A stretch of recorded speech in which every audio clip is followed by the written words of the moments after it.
এই সকালে ঘুরে ঘুরে আসছে ঢাকা থেকে, এর মধ্যে খিদে খাওয়া নেই দাওয়া নেই, এইভাবে গাড়ির মধ্যে আমরা এই কষ্ট করতাম।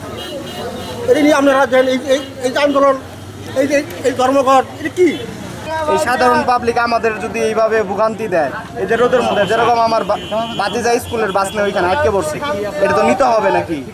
এটা যদি আমাদের সাধারণ পাবলিকের কষ্ট দিয়ে তারা বাস স্ট্যান্ড ঠিক করে, আমরাই যদি বাসে না উঠি তাহলে তারা বাস চালাবে কীভাবে? সব ড্রাইভার চিন্তা ভাবনা করে বললাম যে টার্মিনাল সংস্কার কাজ যে পর্যন্ত না হোক সে পর্যন্ত আমরা গাড়ি চালাবো।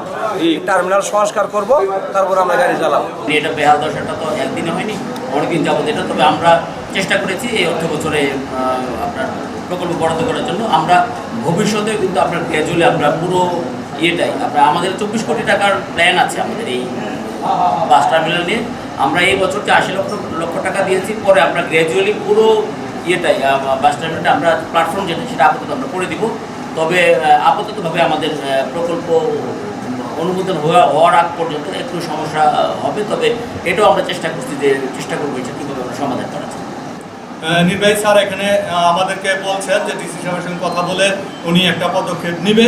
আমরা দুই দিনের জন্য মানে 2 দিনের জন্য আমরা এই ধর্মঘট প্রত্যাহার করব।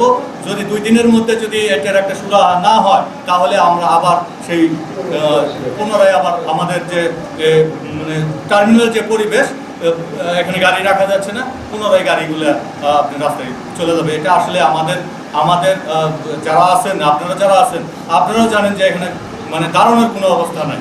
তা ওনাকে আমি অনুরোধ জানাবো যে উনি যেন মানে ডিসি সাহেবের সঙ্গে কথা বলে দ্রুত সময়ের মধ্যে যেন এটা একটা সমাধান নিয়ে আসে। আমরা ওনার কথার উপরে আশ্বস্ত হয়ে আমরা আপাতত মানে এই অবরোধ তুলে নিচ্ছি। আমরা যদি এই আপাতত যদি এই ঈদের আগে যদি এটা যদি সুরা না হয়, তাহলে আমাদের এই ঈদের মধ্যে আসলে গাড়ি চালানো সম্ভব হবে না।